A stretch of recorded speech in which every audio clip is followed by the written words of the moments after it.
Welcome back, you guys. This is part 3 of our packing for a trip video. And in part 1 and part 2, we've discussed a tent, mattresses, sleeping bags, pillows, bedding, towels, a bunch of stuff that you guys may need. And right now we are continuing with lanterns and flashlights.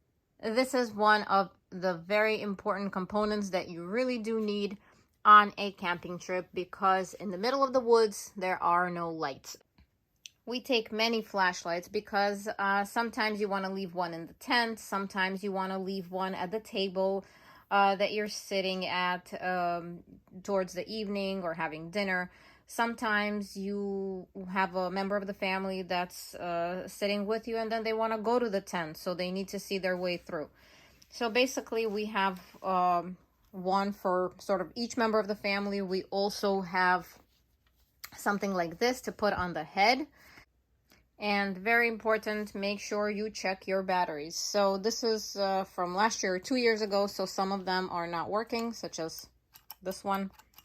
This one is still working, or a little bit. So we got to check batteries on this one. These are working. These are working. So basically you want to make sure they're working. One. Number two, you have to see which batteries they need, because sometimes you may not have those batteries on hand. Many of these lanterns or flashlights require D batteries. It is a good idea to have spare batteries with you in case you're going to be using the flashlight or lantern for longer than you imagined.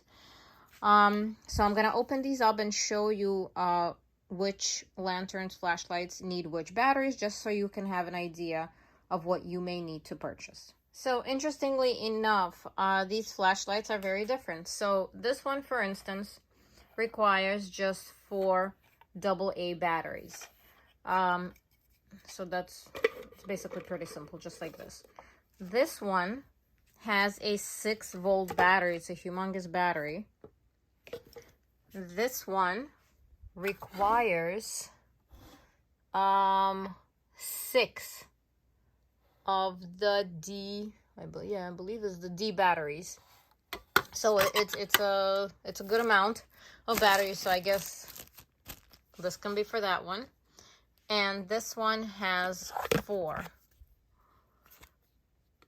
These little guys actually have a pack in the back. I actually couldn't find it earlier, but they have a little pack that goes towards the back of the head, and that's where the batteries are stored. And as you see, these are very old, and these are AAA batteries.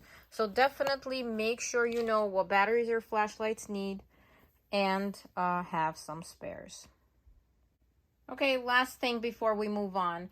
It's a good idea to label your items if you're going on a multi-family trip, because chances are somebody else has one that looks like yours or is exactly like yours. So just to have your item handy and readily accessible and within your reach, label them, make sure you know where they are. And this goes for chairs. Chairs also look very similar sometimes. Just an idea that's been helpful through the years. Okay, putting this on the list, what we just discussed: flashlights, lanterns, and extra batteries. Next item we have is a tarp.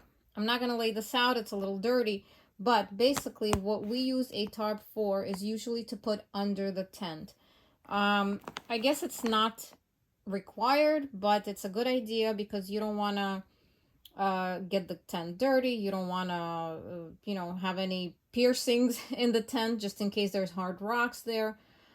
Just an extra level of protection. So this is basically a flat liner, so to say, and it has little holes in here. And tarps may be used either under the tent, or again, if you're going on a multi-family trip, sometimes you can hang a tarp over your table in case rain is in the forecast. You don't want to kind of have your camping trip and everything that you're laying out ruined by any external weather conditions or whatnot. So basically, sometimes you may want to grab some rope, use these little holes, attach it on 4 sides to trees, and you can have a little tarp hanging above your head for those reasons. You could also hang lights, have a nice homey type of environment while you're eating dinner.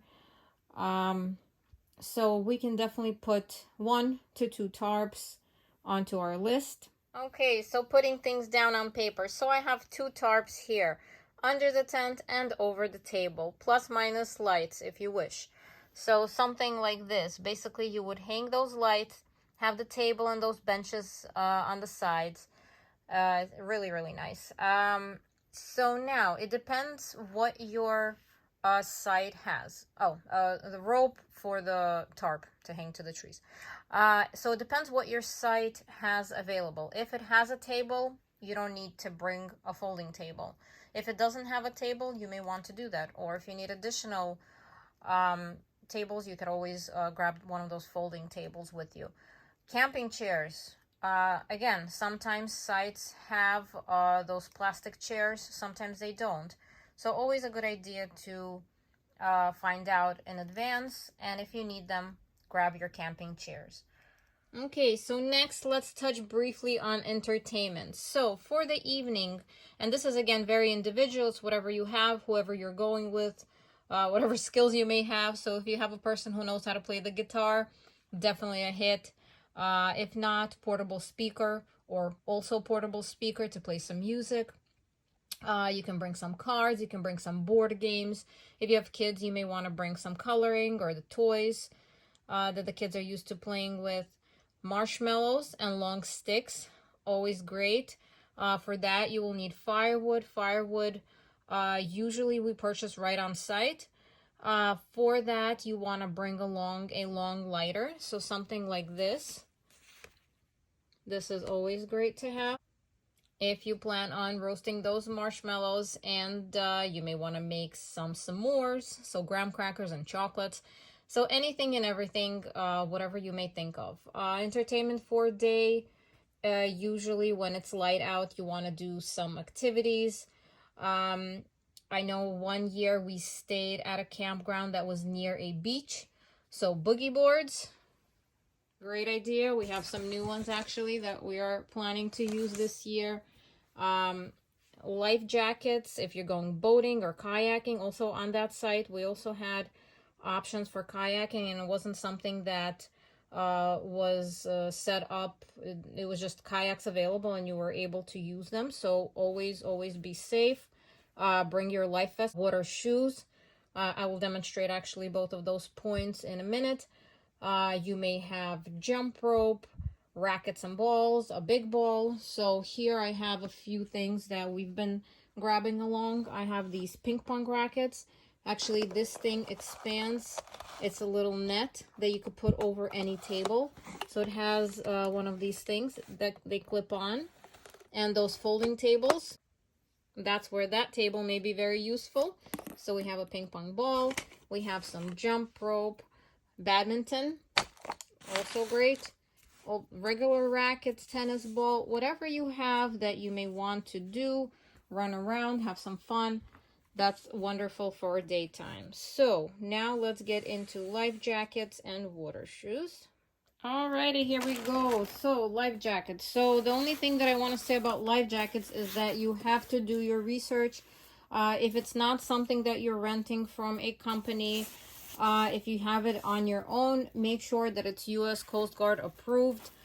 This one in particular says it. That's the company O'Neill. So I've done my research. This was a year or two ago, but I remember that it had to be a Type 3 PFD. And if you look exactly, it says U.S. Coast Guard approval number. So every life jacket that you're using independently, don't risk it. Have it. See U.S. Coast Guard approved number. Also, make sure you research on the fit of the life jacket. That's also very important. So they have youth, and it says the pounds. So every life jacket is it has to be fitted well. So we have the O'Neill, and another company is the Airhead. They're also US Coast Guard approved. And here we go. We have 5 of them. Okay, so for water shoes, any brand is fine as long as your feet are safe.